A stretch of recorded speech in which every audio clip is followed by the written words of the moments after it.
Assalamualaikum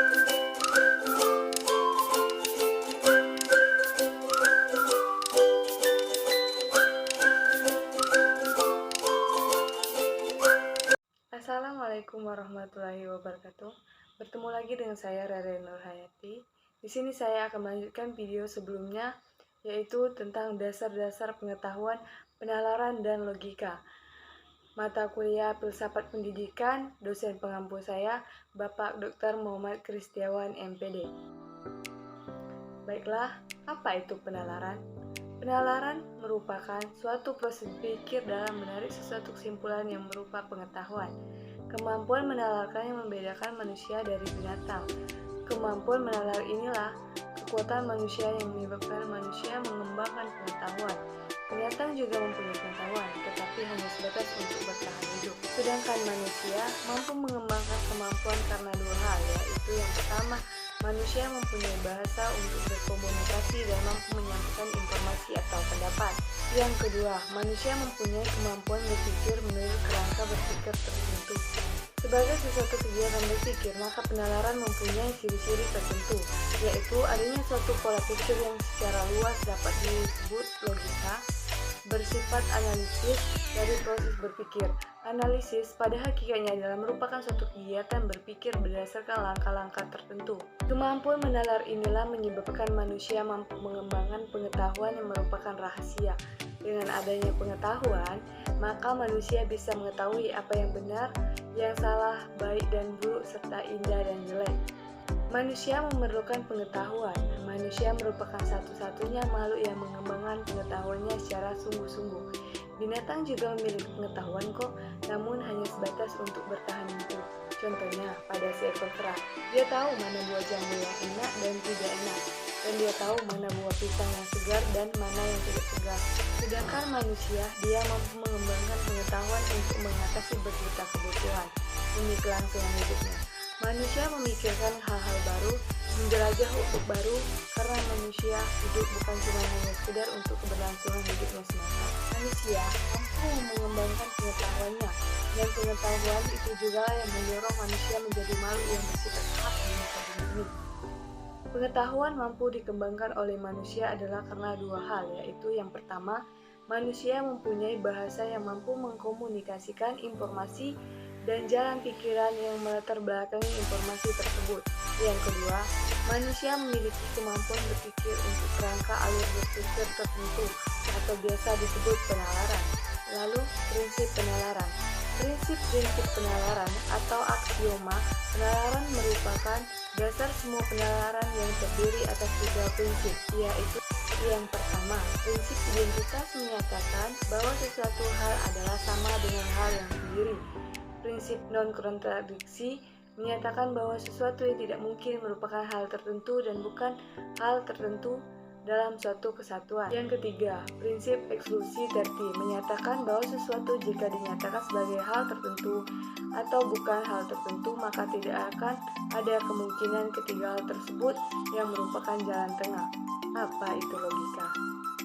Secara etimologis, logika adalah istilah yang dibentuk dari kata logikos, yang berarti dari kata logos, yang berarti sesuatu yang diutarakan, suatu pertimbangan akal atau pikiran, kata, percakapan, atau ungkapan lewat bahasa. Logika merupakan dasar dari semua penalaran. Definisi lain logika adalah ilmu yang mempersoalkan prinsip-prinsip atau aturan-aturan penalaran yang sahih atau valid. Logika merupakan cabang filsafat yang bersifat praktis, berpangkal pada penalaran atau asas pikiran yang lurus, dan sekaligus juga sebagai dasar filsafat dan sebagai sarana ilmu. Ia berfungsi sebagai dasar filsafat dan sarana ilmu karena logika merupakan jembatan penghubung antara filsafat dan ilmu. Objek-objek logika terbagi menjadi dua, yaitu objek material dan objek formal logika. Objek material adalah suatu ilmu ialah materi atau bidang atau lapangan penyelidikan ilmu yang bersangkutan. Sedangkan objek formal adalah bagaimana objek material tersebut dipandang. Beberapa ilmu pengetahuan dapat memiliki objek material yang sama, tetapi objek formalnya berbeda. Misalnya, psikolog dan sosiologi memiliki objek material yang sama, ini manusia, akan tetapi objek formalnya yang berbeda, yaitu lainnya adalah aktivitas dan jiwa kepribadian manusia secara individual yang dipelajari lewat tingkah laku. Sedangkan objek formal sosiologi adalah hubungan antara manusia dalam kelompok dan antara kelompok dalam masyarakat. Tempat logika dalam peta ilmu pengetahuan. Aristoteles membagi ilmu pengetahuan ke dalam 3 kelompok. Yang pertama, filsafat spekulatif atau filsafat teoretis yang bersifat objektif dan bertujuan mengetahui pengetahuan itu sendiri. Kelompok ini terdiri atas fisika, metafisika, biopsikologi, dan teologi. Kedua, filsafat praktis yang memberi pedoman bagi tingkah laku manusia terdiri atas etika dan politik. Yang ketiga, filsafat produktif yang membimbing manusia menjadi produktif lewat keterampilan khusus terdiri atas sastra, retorika, dan estetika. Auguste Comte membagi ilmu pengetahuan ke dalam 2 kelompok, yakni yang pertama ilmu pengetahuan positif yang mencakup logika atau matematika murni, ilmu pengetahuan empiritis terdiri atas astronomi, fisika, kimia, fisiologi, sosiologi fisik, dan lain-lain. Yang kedua, filsafat mencakup metafisika. Filsafat ilmu pengetahuan terdiri atas umum dan khusus. Pada masa kini, ilmu pengetahuan dibagi menjadi 3 kelompok, yaitu yang pertama, ilmu pengetahuan abstrak terdiri atas metafisika, logika, dan matematika. Yang kedua, ilmu pengetahuan umum terdiri atas fisika, kimia, biologi, dan lain-lain. Yang ketiga, ilmu pengetahuan humanis terdiri atas psikologi, sosiologi, dan antropologi. Dilihat dari fungsi dan tujuannya, ilmu pengetahuan dibagi menjadi 2 kelompok, yaitu yang pertama ilmu teoritis dan yang kedua ilmu terapan. Ilmu teoritis dibagi menjadi 2, yaitu deskriptif, yaitu ilmu-ilmu sejarah, sosiografi, etnografi, dan sebagainya.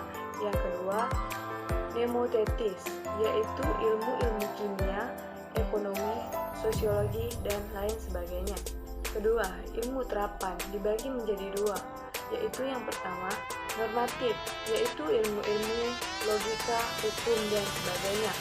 Yang kedua, positif, yaitu ilmu-ilmu teknik, pertanian, psikiatri, dan sebagainya. Sejarah logika. Logika dimulai sejak zaman Thales, filsuf Yunani pertama yang meninggalkan segala dongeng, tahayul, dan cerita-cerita isapan jempol dan berpaling kepada akal budi untuk memecahkan rahasia alam semesta. Thales mengatakan bahwa air adalah arche, atau dari bahasa Yunani yang berarti prinsip atau asas utama alam semesta. Aristoteles kemudian mengenalkan logika sebagai ilmu. Aristoteles mengatakan bahwa Thales menarik kesimpulan bahwa air adalah arche, alam semesta, dengan alasan bahwa air adalah jiwa segala sesuatu. Logika tradisional dan logika modern.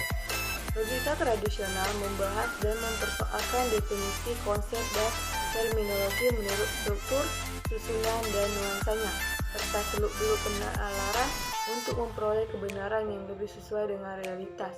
Sedangkan logika modern atau logika simbolik atau logika matematik menggunakan tanda-tanda atau simbol-simbol matematik, hanya sanggup membahas hubungan antara tanda-tanda itu, padahal realitas tak mungkin dapat ditangkap sepenuhnya dan setepat-tepatnya oleh simbol-simbol matematik. Penggunaan logika. Yang pertama, membantu setiap orang yang mempelajari logika untuk berpikir secara rasional, kritis, lurus, tetap, tertib, metodis, dan koheren. Kedua, meningkatkan kemampuan berpikir secara abstrak, cermat, dan objektif. Yang ketiga, menambah kecerdasan dan meningkatkan kemampuan berpikir secara tajam dan mandiri. Yang terakhir, meningkatkan cinta akan kebenaran dan menghindari kesalahan-kesalahan berpikir, kekeliruan, serta kesesatan. Mungkin itu saja yang dapat saya sampaikan pada video kali ini. Saya akhiri, wabillahi taufiq wal hidayah. Wassalamualaikum warahmatullahi wabarakatuh.